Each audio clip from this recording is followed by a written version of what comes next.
Minhas irmãs e meus irmãos, boa noite. Nós vamos dar continuidade ao nosso estudo, então, de Romanos, mais uma exposição. Vamos continuar falando sobre a depravação total. Estamos ainda no capítulo 1 de Romanos. Vamos agora avançar para o versículo 24, até o fim do capítulo. Versículo 24 até o versículo 32. Romanos 1, de 24 a 32. Continuamos falando também, dentro da depravação total, agora sobre a degradação moral e a perversão. Vamos ler o trecho? Por isso Deus entregou tais homens à imundícia, pela concupiscência de seu próprio coração, para desonrarem o seu corpo entre si. Pois eles mudaram a verdade de Deus em mentira, adorando e servindo a criatura em lugar do Criador, o qual é bendito eternamente. Amém. Por causa disso, os entregou Deus a paixões infames, porque até as mulheres mudaram o modo natural de suas relações íntimas por outro, contrário à natureza. Semelhantemente, os homens, também deixando o contato natural da mulher, se inflamaram mutuamente em sua sensualidade, cometendo torpeza, homens com homens, e recebendo em si mesmos a merecida punição do seu erro. E por haverem desprezado o conhecimento de Deus, o próprio Deus os entregou a uma disposição mental reprovável, para praticarem coisas inconvenientes, cheios de toda injustiça, malícia, avareza e maldade, possuídos de inveja, homicídio, contenda, dolo e malignidade, sendo difamadores, caluniadores, aborrecidos de Deus, insolentes, soberbos, presunçosos, inventores de males, desobedientes aos pais, insensatos, pérfidos, sem afeição natural e sem misericórdia. Ora, conhecendo eles a sentença de Deus, de que são passíveis de morte os que tais coisas praticam, não somente as fazem, mas também aprovam os que assim procedem. Oremos. Senhor nosso Deus, estamos diante de uma porção extremamente desafiadora da palavra de Deus e precisamos, Pai, da Tua graça para podermos não somente compreender, mas saber manusear essas verdades em nosso dia a dia, aplicando, Senhor, nos nossos relacionamentos. Senhor, clamamos, Pai, que o Teu Espírito Santo, mais uma vez, como tem sido gracioso conosco em todas as nossas reuniões, que Ele seja o nosso mestre nessa noite, que Ele mais uma vez abra os olhos do nosso entendimento, nos dê graça de compreender essas verdades e nos dê coragem de aplicá-las em nossas vidas, conduzindo-os diante da Tua verdade. Ó Pai, que assim possamos viver para a Tua inteira glória. É o que nós te pedimos, com esperança nessa noite, com gratidão, no nome santo do nosso Senhor e Rei Jesus Cristo. Amém. Amém. Irmãos, então agora, nós já havíamos estudado junto com Paulo nessa carta. A semana passada ele iniciou essa exposição detalhada do poder de Deus ou do Evangelho, que é o poder de Deus.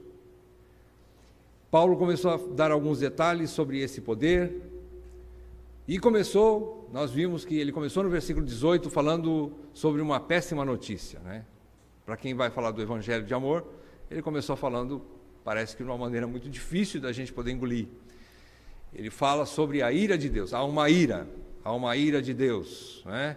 Então, essa é a notícia, uma notícia não muito boa e ofensiva, mas extremamente real e justa. Ele diz então, versículo 18, que Deus está irado contra toda a humanidade ímpia e perversa.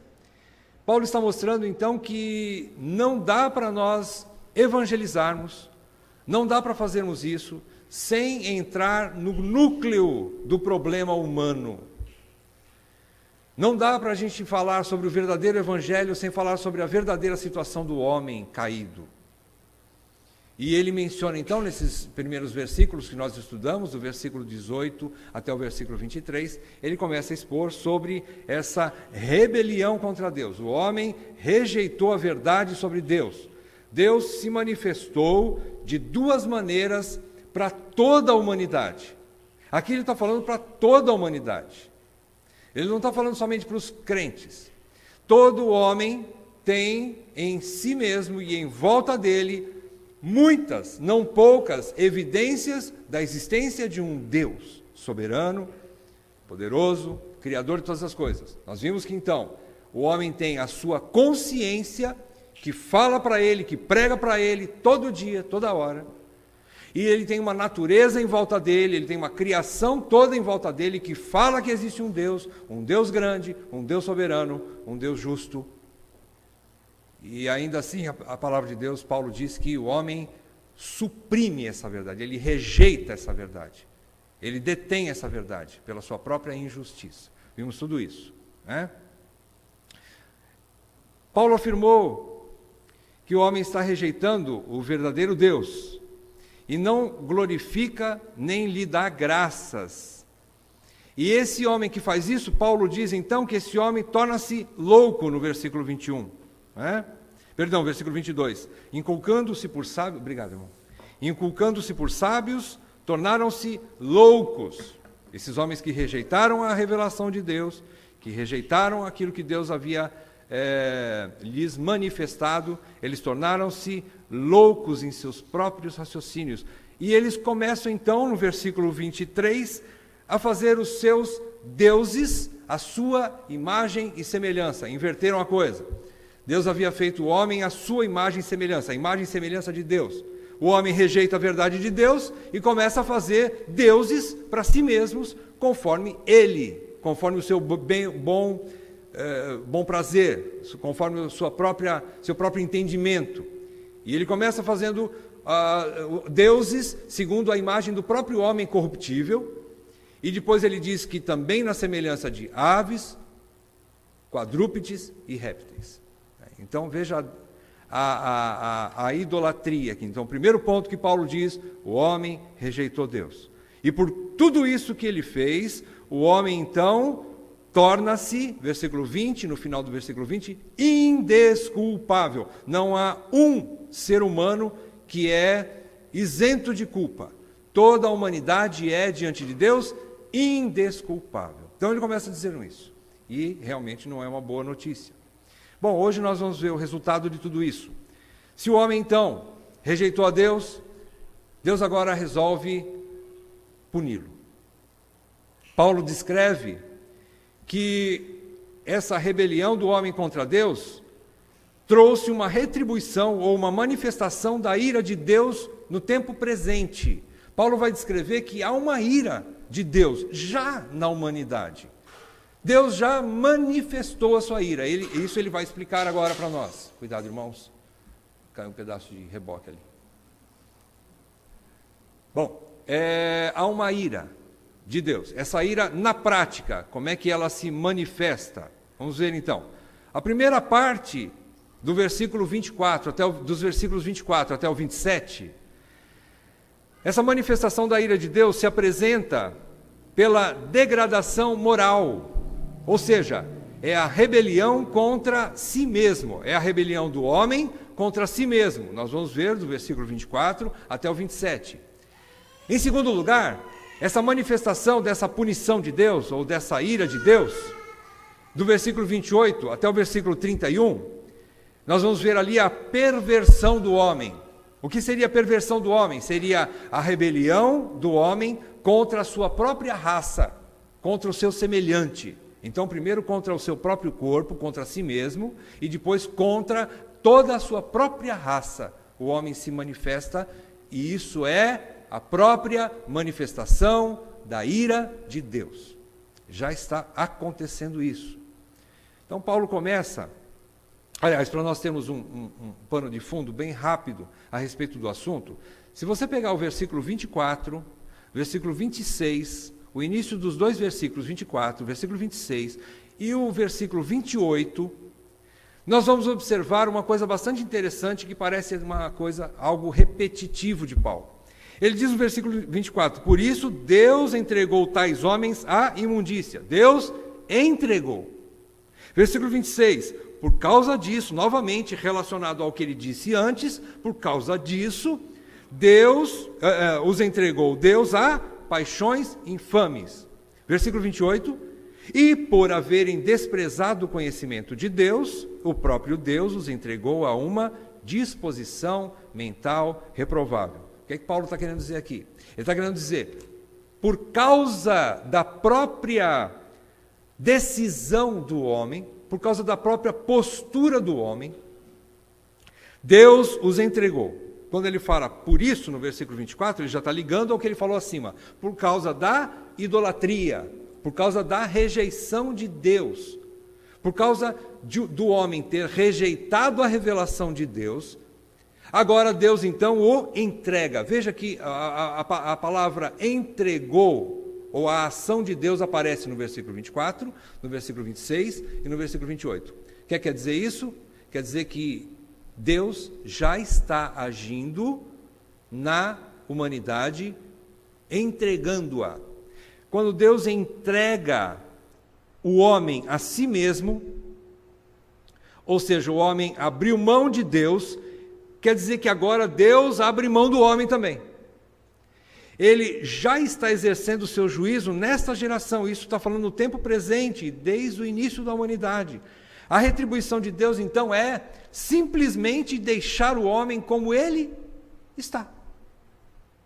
Isso já é manifestação da ira de Deus. Já significa juízo de Deus.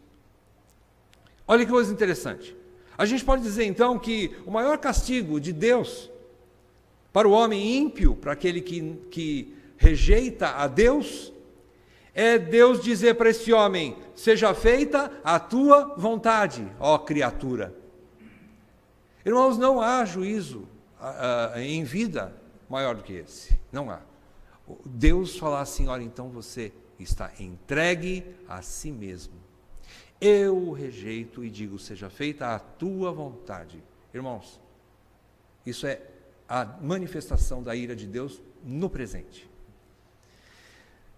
Significa que Deus deixou o homem entregue às imundícias do seu próprio coração, fazendo à vontade, e essa falsa liberdade, que dá uma impressão de que ele está bem na foto, quer dizer que o homem está caminhando a passos largos rumo à desgraça eterna. É isso que está acontecendo. Deus, então, através da consciência do homem, Deus colocou nele um dispositivo dentro do homem, a sua própria consciência, que o acusa vez por outra, que mostra o pecado. Acende uma luz vermelha no painel e diz, você está errado. A consciência do homem faz isso, Deus trabalhando de certa forma ali. E então o homem rejeita tudo isso. Quando o homem rejeita tudo isso, a gente poderia dizer então que Deus tira o pé do freio. Ele tira o pé e deixa o caminhão do homem, como se fosse um caminhão pesadíssimo, carregado, descer a ladeira sem freio.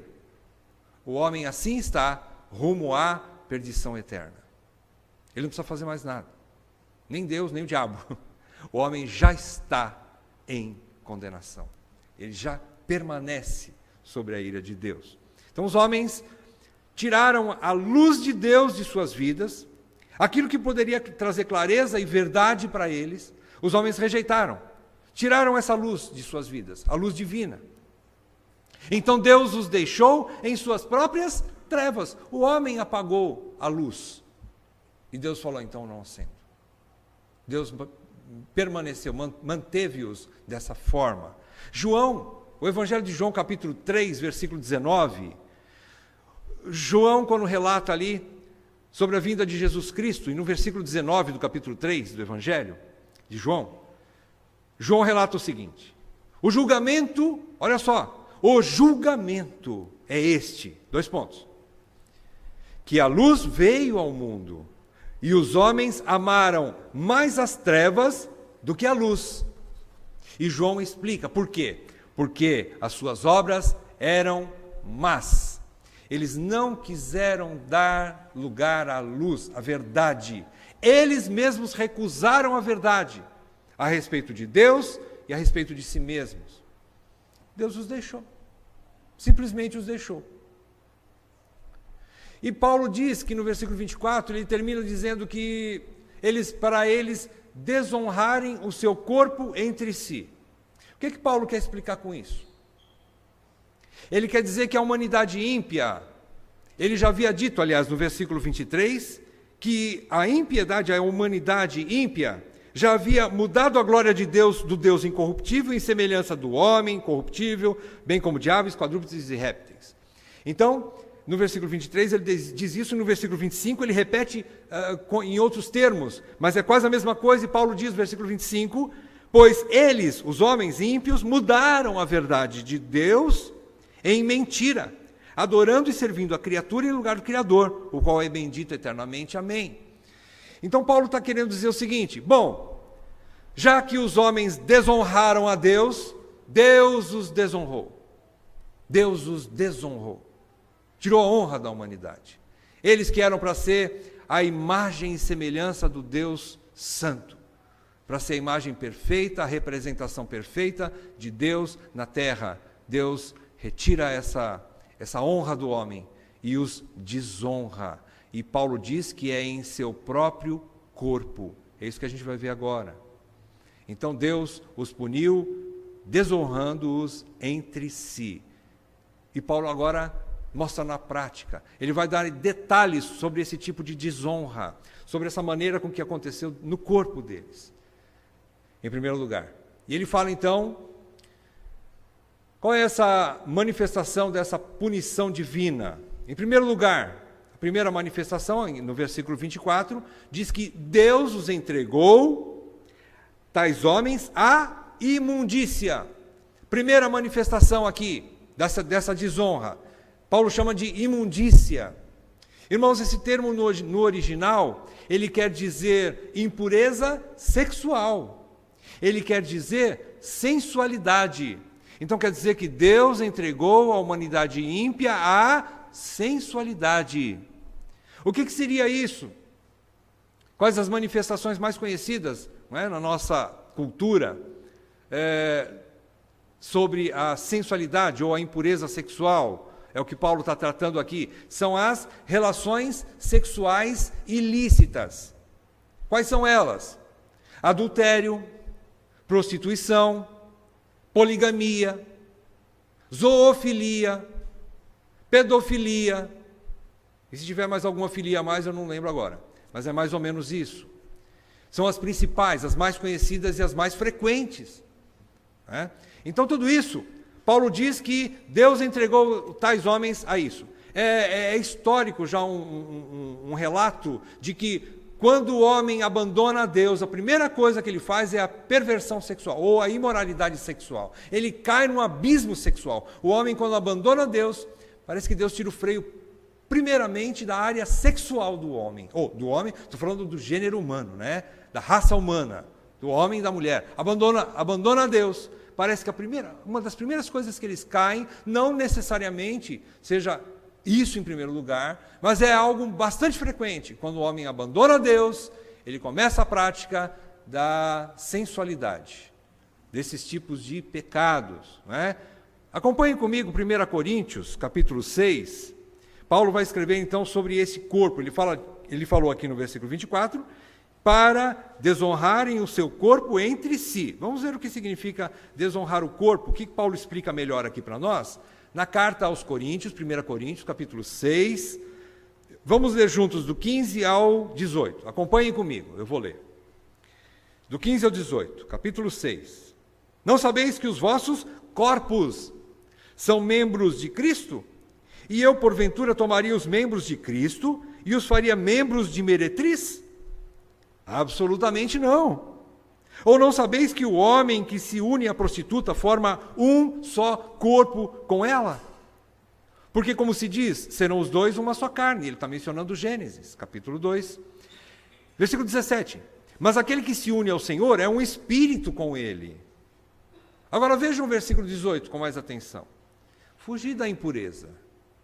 Fugir da impureza. Ele está falando da impureza sexual aqui. Né? Qualquer outro pecado que uma pessoa comete é fora do corpo. Mas aquele que pratica a imoralidade peca contra o próprio corpo. É isso que Paulo está querendo dizer. O sexo ilícito, a relação sexual ilícita, ou seja, fora do casamento, aqui ele está falando de relação sexual fora do casamento, né? Ele está querendo dizer sobre alguém que pratica o sexo antes do casamento, ou quando ele já é casado e adultera, ele se une a outra mulher, ou a mulher casada se une a outro homem que não seu marido, e ele está cometendo então adultério, ou qualquer outra dessas manifestações, como pedofilia, como zoofilia, porque não é normal. O sexo é praticado somente com o cônjuge. E ponto final. Então ele está querendo dizer que qualquer outro tipo de prática sexual, fora esse, que ele chama de normalidade, é aquilo que Deus assim o estabeleceu, é pecado, é desonra do próprio corpo. E Paulo chama isso de imundícia, que é essa impureza sexual. Então é isso que Paulo está querendo dizer aqui no capítulo 6 de Coríntios também, para ajudar a gente a entender um pouco mais. Então, ele peca contra o seu próprio corpo, ele está dando um tiro no pé, mais ou menos isso seria, quando ele faz esse tipo de coisa. Ele está jogando contra o próprio patrimônio, né? Quando ele faz esse tipo de coisa, peca contra o próprio corpo. Segunda manifestação da ira de Deus, você encontra nos 2 versículos próximos, 26 e 27. Paulo agora vai tratar do que ele chama de paixões infames. Percebam o versículo 26, ele diz agora então, por causa disso, por causa que o homem desonrou a Deus, servindo a criatura, ele diz no versículo 25, né? Mudou a verdade de Deus em mentira, adorando e servindo a criatura em lugar do Criador. Por causa disso, agora no versículo 26, Deus os entregou a paixões infames. O que seriam essas paixões infames? E aqui está um dos trechos bastante complicados da Bíblia, né? Mas é um dos mais claros. Complicado porque a gente às vezes não gosta de mexer muito, parece que fede muito quando a gente mexe. Mas é um dos trechos bastante claros, claro como água cristalina. Ele diz o seguinte: primeira paixão infame, ou o que nós traduzindo significa, ou é o sinônimo de homossexualidade. E ele fala no primeiro caso, no versículo 26, do lesbianismo, que é a homossexualidade feminina.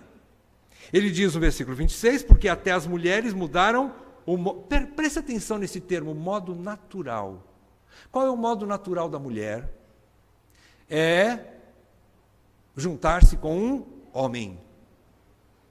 Por que ele diz que é natural? Porque Deus fez assim.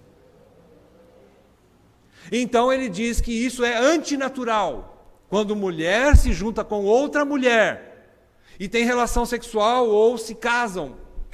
Casamento é tudo menos um casamento, né? O casamento, segundo Deus, não tem nada a ver com isso, né? Então aqui ele mostra claramente o lesbianismo. E mudaram o modo natural de suas relações íntimas por outro, contrário à natureza. Paulo reafirma, é contrário à natureza.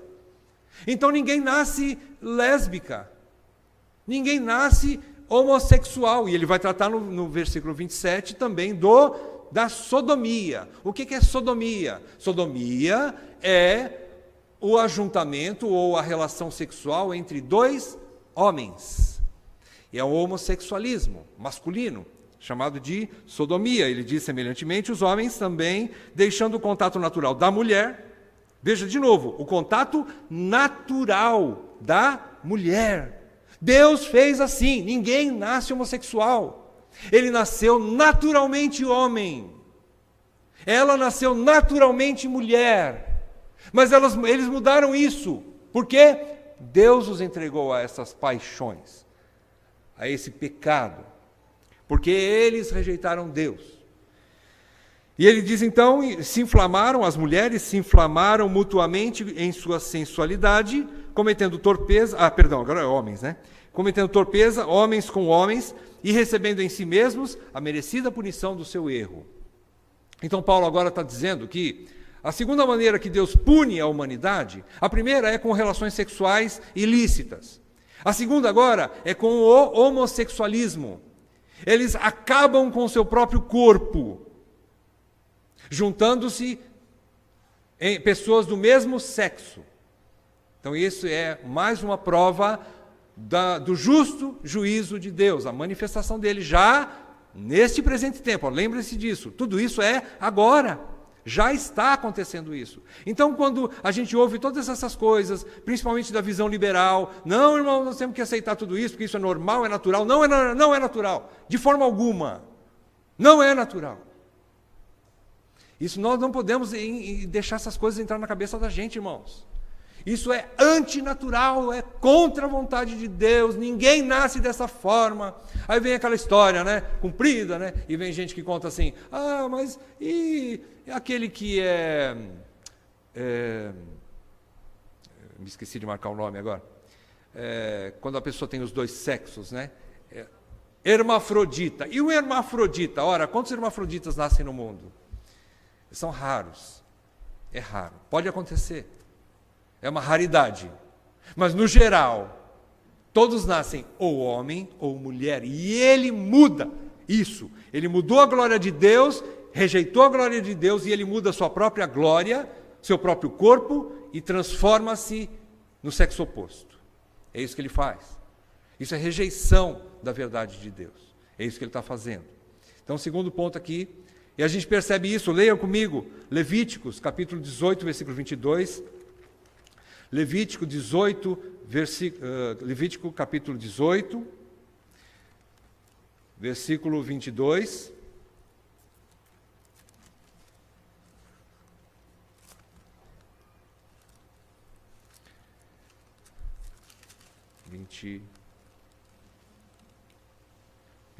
Versículo 22 e 23, 18. 22 e 23, que fala inclusive dos dois casos semelhantes aqui, vejam só. Como homem, não te deitarás como se fosse mulher. Como homem, não te deitarás como se fosse mulher. É abominação. Irmãos, tem alguma coisa difícil de entender aqui? Precisa desenhar? Segundo, versículo 23. Não te deitarás com animal. O que é deitar? Eu vou dormir do lado do meu gatinho. Não é isso que ele quer dizer. Ele quer dizer ter uma relação sexual com um animal. É o que nós chamamos de zoofilia. Né? E ele diz aqui,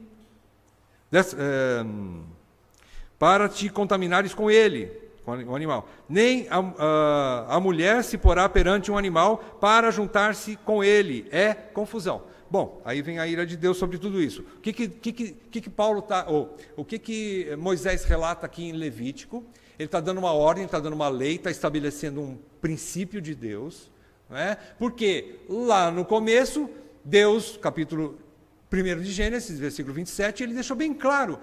Deus criou o homem à sua imagem e semelhança. Homem e mulher os fez. Homem e mulher. Ponto. Tem lugares que dizem que nos Estados Unidos dizem que tem mais de 50 opções de gênero para você colocar na sua identidade, por exemplo. Tem 50 opções de gênero que você pode escolher ali à vontade. Desculpa, não é você, né, irmão? Mas ali o cidadão americano pode escolher, né? E diz que ainda no último tem assim, se você não encontrar nenhum ali nos 50, a última opção é outros. Imagine, irmãos, 50 opções de gênero.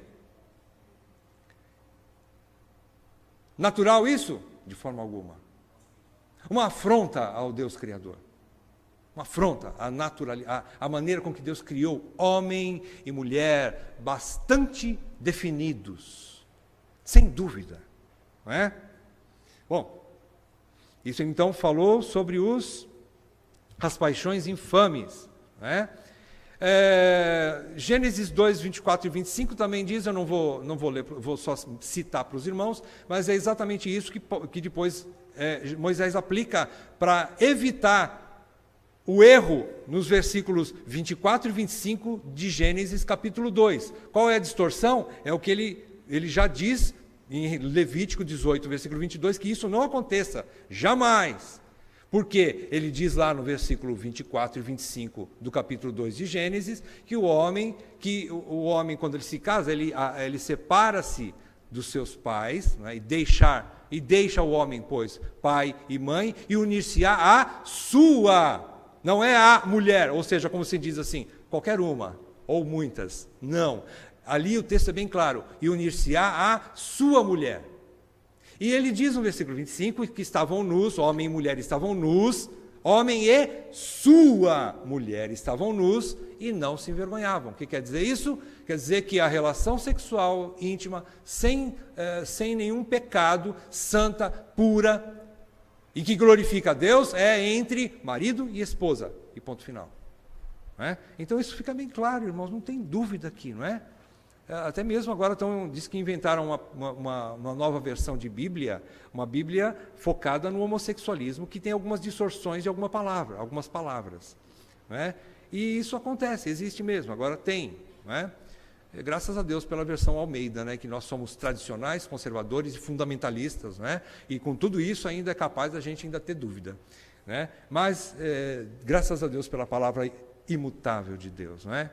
E em terceiro lugar, ele já falou sobre a sensualidade, falou sobre a homossexualidade. Em terceiro lugar, do versículo 28 a 31, agora Paulo fala de uma outra entrega de Deus, da humanidade ímpia, e Paulo diz que Deus os entregou, aliás, e por haverem desprezado o conhecimento de Deus, mais uma vez, por causa disso, Paulo é repetitivo, porque eles desprezaram o conhecimento de Deus, no primeiro caso, no segundo caso, e agora no terceiro também. Por causa disso, o próprio Deus os entregou a uma disposição mental reprovável. O que é que significa disposição mental reprovável? Significa uma vida antissocial, contrária àquilo que Deus fez originalmente. Deus criou o homem para viver em sociedade, para ter comunhão com o seu semelhante, para servir, para se relacionar, para cuidar um do outro.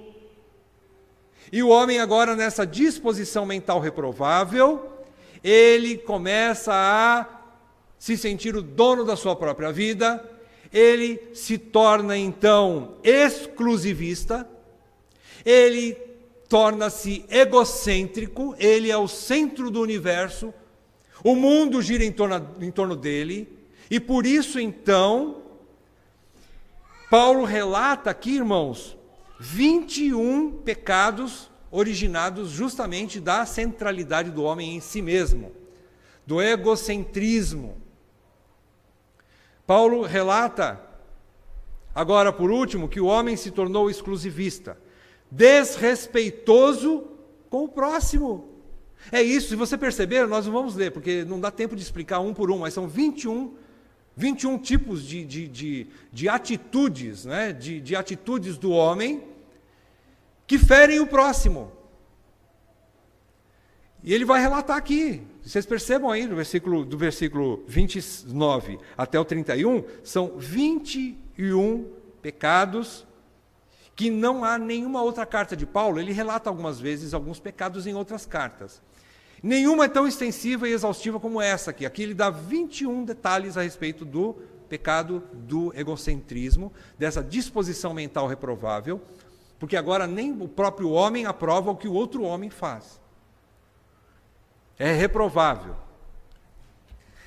Tiago nos ajuda a gente entender um pouco sobre isso. Quando ele fala no capítulo 4, de 1 a 3, Tiago fala assim, quer ver? Eu vou ler para você.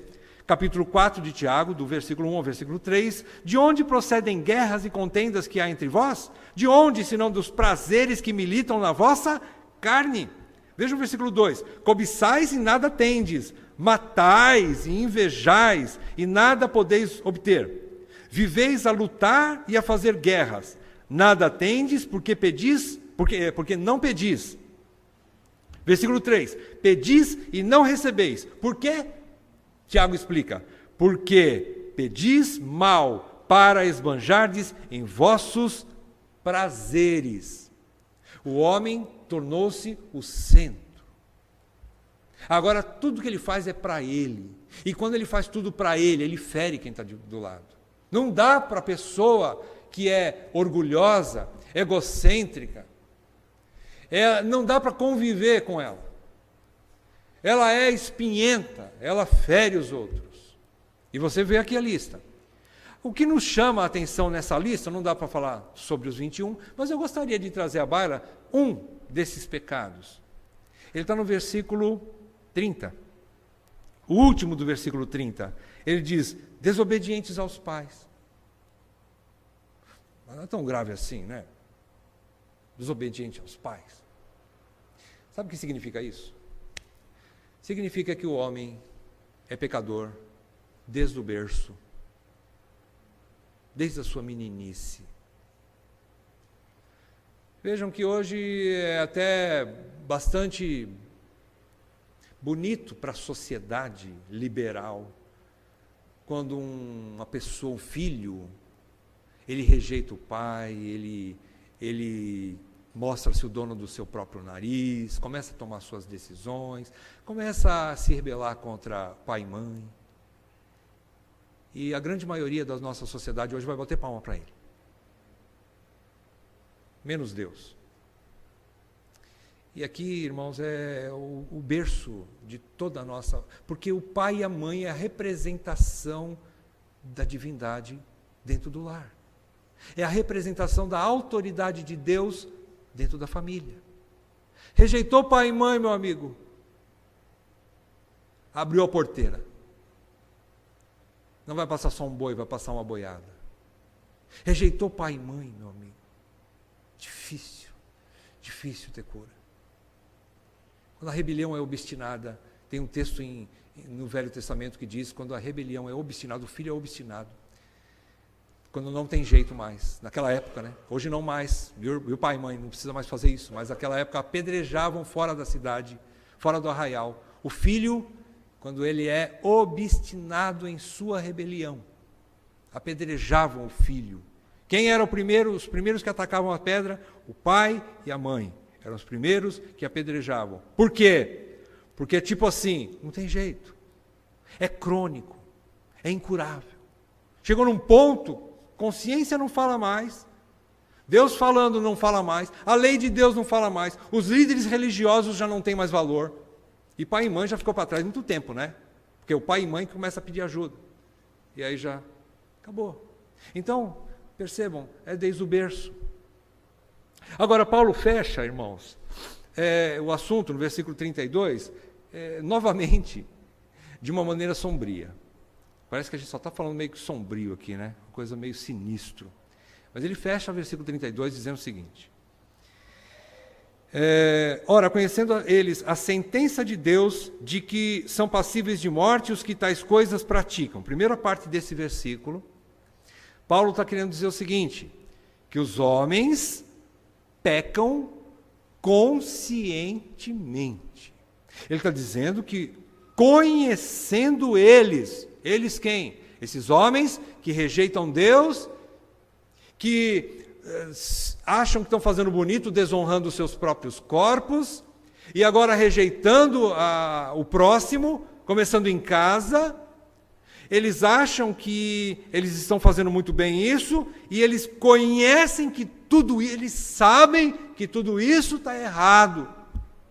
Eles conhecem bem tudo isso, está claro, está óbvio, está diante dos seus olhos, a um palmo do seu nariz. E ainda assim, sabendo que tem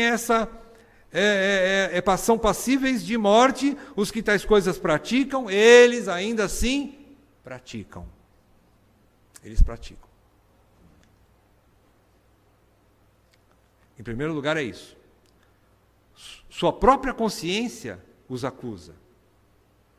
Eles conhecem isso. Está dentro deles. Em segundo lugar, Paulo diz que os homens, quando não praticam, ou quando praticam, além de praticarem, eles aplaudem os que praticam. E ele diz então, fechando o versículo 32, ele diz, não somente as fazem, mas também aprovam os que assim procedem. Ele fecha, então, dizendo que a maior prova do ódio do homem contra o próximo é quando nós aprovamos neles o que sabemos que os levará à condenação e morte. Quando nós temos convicção de que em algumas situações essas pessoas que estão ao nosso redor estão agindo dessa forma e nós simplesmente deixamos de falar. Deixamos de mostrar. Então a gente pode dizer, fechando o assunto, que aplaudir aqueles que agem dessa forma,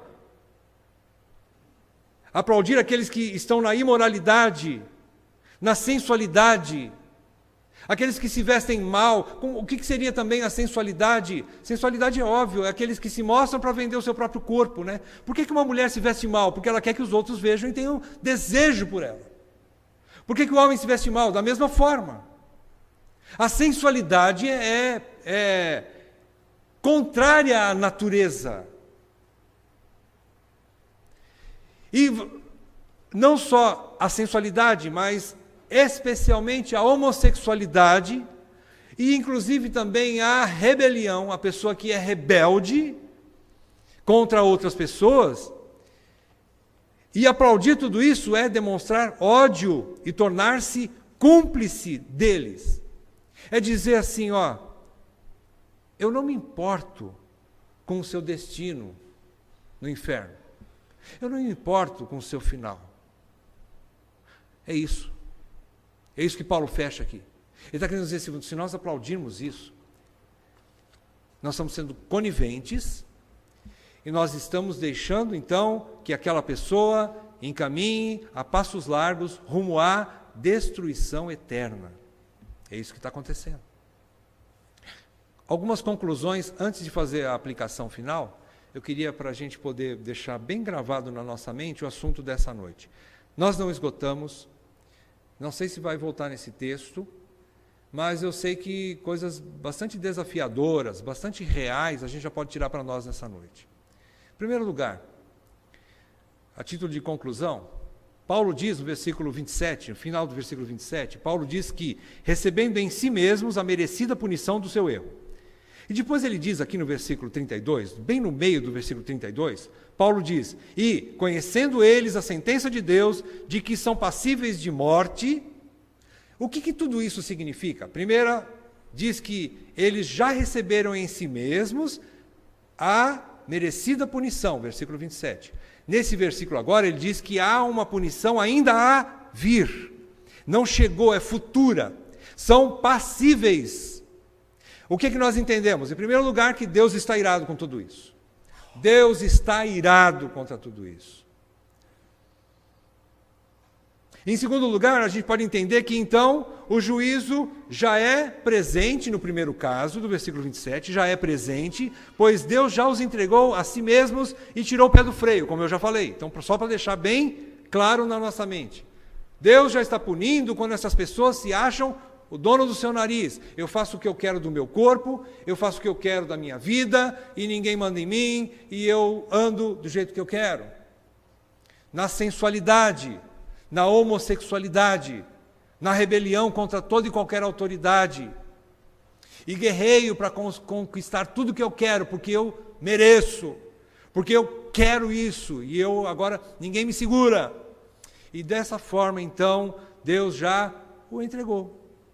E isso é punição de Deus, a punição presente. No segundo versículo, versículo 32, como eu já falei, é um caso de juízo futuro e eterno, porque ele diz que vai haver uma morte. Pois eles mesmos escolheram isso. Eles mesmos escolheram esse caminho. Eles mesmos escolheram a morte eterna, que é a sentença final de Deus. Essa é a primeira conclusão que a gente tira aqui. As pessoas que estão sob essa ira de Deus atual estão caminhando para a ira final, eterna e bem pior. Enquanto a atual ainda pode ser regada de misericórdia, ainda pode ser que haja arrependimento, ainda pode ser que Deus, pela sua infinita graça, possa tocar no coração daquela pessoa. a eterna é eterna. E ponto final. E já não tem mais conversa. Em segundo lugar, a gente conclui que na humanidade há um espírito de licenciosidade. A gente percebe isso. O que é licenciosidade? É uma indisciplina. As pessoas não querem submeter-se a regras. Deus fez o homem homem, Deus fez a mulher mulher, e tem regras para tudo isso. E quem determinou essas regras foi o homem? Não. Foi Deus. E essas regras são fáceis de observar? Sim, claras. Hoje nós observamos algumas. São claras. São óbvias. Mas o homem, na sua licenciosidade, na sua liberdade, que ele tanto luta por essa liberdade, e ele quer isso, não é? Então, a sua mente está à vontade. Ele se vê à vontade. Para quê? Em primeiro lugar, fazer um Deus segundo ele mesmo. Foi o primeiro caso, não é? Ele está livre. Eu não tenho ninguém, então eu rejeito Deus, porque eu quero fazer um Deus segundo a minha imagem e semelhança, diz o homem. Então ele está livre, pensa que está livre para fazer um Deus conforme ele mesmo. Segundo lugar, agora ele quer fazer um homem segundo ele mesmo. Ele vai se refazer a si mesmo. Ele pensa que ele tem essa liberdade. Em terceiro lugar, a gente tira a terceira conclusão. Sobre a decadência moral, percebemos que a decadência moral atinge todos os relacionamentos. Começou com Deus, depois é consigo mesmo, contra o seu próprio corpo, e depois contra o seu semelhante, contra o seu próximo, contra a família e contra a sociedade onde ele está inserido. E ele vive assim. Essa é a decadência moral. Uma coisa que eu gostaria de deixar claro para vocês, irmãos, não quer dizer que que o homem ímpio citado aqui, a depravação da humanidade, não quer dizer que seja necessariamente nessa ordem, tá? Quer dizer, o homem rejeita Deus, e depois ele parte para a sensualidade, depois ele começa a ter relações sexuais ilícitas, e depois ele começa a partir para a homossexualidade, ou para o lesbianismo, ou ele, por fim, acaba com rebelião contra o próximo, contra a família, contra a sociedade. Não quer dizer que é nessa ordem. O que Paulo está querendo dizer aqui, que o Espírito Santo quis dizer aqui, é que tudo isso já está no coração do homem que rejeitou Deus.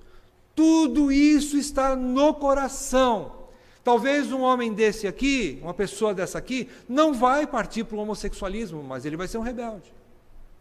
Talvez ele vai partir para relações sexuais ilícitas, não vai ser um homossexual, mas ele vai fazer tudo o que tem de errado com sexualidade com outras mulheres, ou se for mulher, né, com outros homens.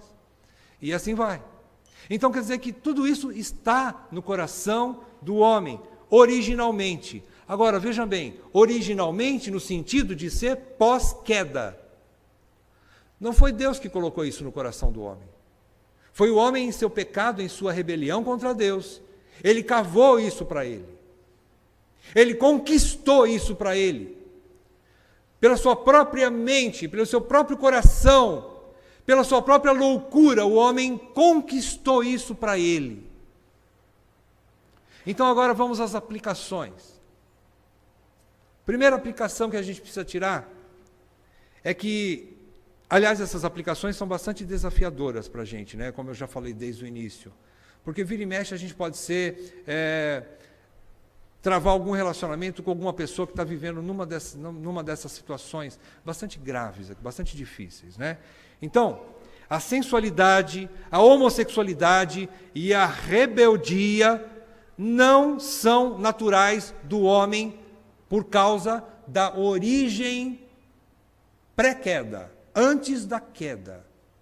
Não foi Deus que colocou isso no coração do homem. O homem conquistou isso por causa da sua vontade. Isso tem que ficar bem claro para nós. Aqui Paulo diz que todas essas coisas aqui são antinaturais, são contra a natureza da própria criação de Deus. Por isso que Deus está irado. Ora, como é que ele estaria irado? Seria justo uma ira se ele colocou isso, ele empurrou o homem na ladeira? Agora, quando ele está puxando o freio e o homem não quer, puxa o freio, o homem não quer, puxa o freio, o homem não quer, ele solta o freio. É injusto? De forma alguma. É isso que aconteceu. Então,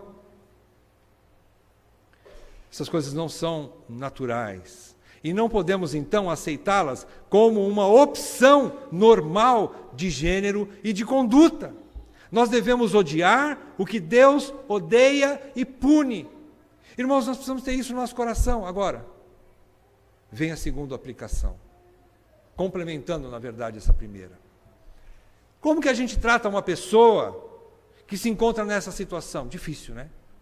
Como é que você trata uma pessoa que está em adultério, em prostituição, em sodomia, né, o homossexual, a lésbica?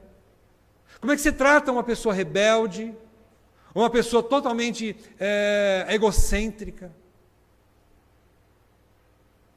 Você vai tratar com todo o amor com que você também foi alcançado por Deus, pregando o evangelho para ela. Irmãos, não tem outro remédio. Paulo deixou claro no versículo 16 e 17, exaustivamente nós estudamos, né, desse primeiro capítulo de Romanos, que o evangelho é o poder de Deus para a salvação de todo aquele que crê. Como é que nós vamos lidar com isso? É batendo palma? Não. É aplaudindo esses tipos de atitude? Negativo. Mas nós vamos amá-lo ou amá-la e dizer, olha, isso não é natural. Há uma ira de Deus contra isso. Eu quero dizer para você, meu amigo, minha amiga, que Deus está irado contra essa sua atitude. Isso não é natural de você. Você pode ter todos os argumentos da filosofia, do pensamento, da ciência que há no mundo, mas contra a palavra de Deus não há argumento. E a palavra de Deus diz que isso é pecado e Deus está irado. Mas eu quero dizer para você uma coisa: existe um Salvador para você. Existe um remédio para você. Existe uma possibilidade de você crer em alguém que pode transformar tudo isso. Que pode fazer uma transformação tão grande e te libertar de tudo isso. Às vezes a gente pensa assim, o homossexualismo, o lesbianismo são coisas difíceis de lidar e tal. São de fato para o poder do homem, mas não para o poder do evangelho. Não para o poder de Deus. Há um remédio eficaz, poderoso. Isso nós precisamos falar para as pessoas. Dizer que acima de tudo, então, há um Salvador para ele, que pagou o preço suficiente para purificá-lo de toda essa imundícia, de todo esse pecado. Nós vamos dizer para ele que há um Salvador que bebeu totalmente esse cálice da ira de Deus, que ia cair sobre a cabeça dele um dia. No momento que ele crer em Jesus Cristo, se arrepender dos seus pecados e se apegar a Deus, esse cálice ele não vai beber, porque Cristo sorveu até a última gota do cálice da ira de Deus contra aquele que se arrependeu. E ele vai ser curado. E Deus pode fazer com que ele tenha uma vida normal. Pode, Deus pode. E só Ele pode.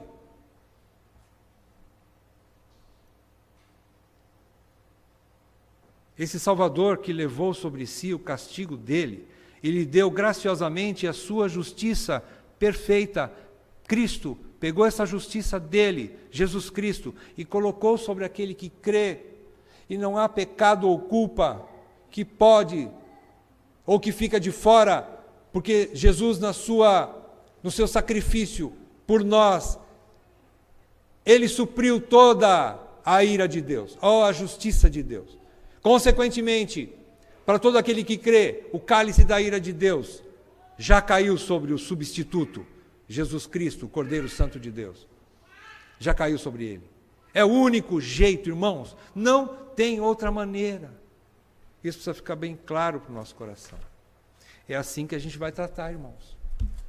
É assim que a gente precisa aprender a tratar cada caso desse.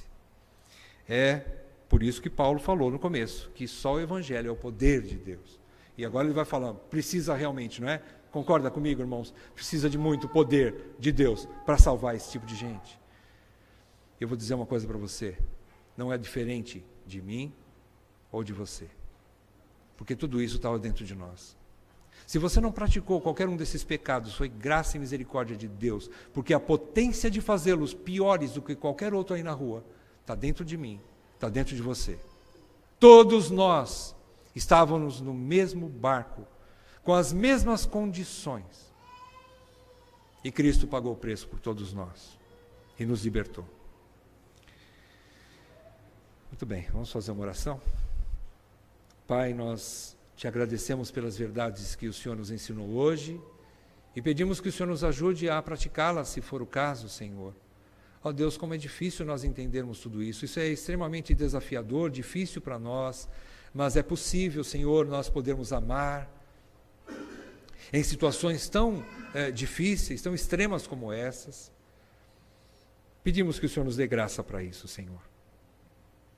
E acima de tudo, Pai, nós te louvamos, porque fomos alcançados pela tua graça, Senhor, que éramos tão merecedores da mesma ira como os demais.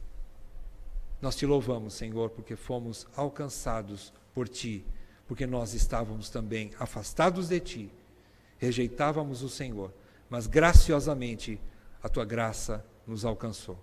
Por isso nós te agradecemos. Em nome de Jesus. Amém, Pai. Amém.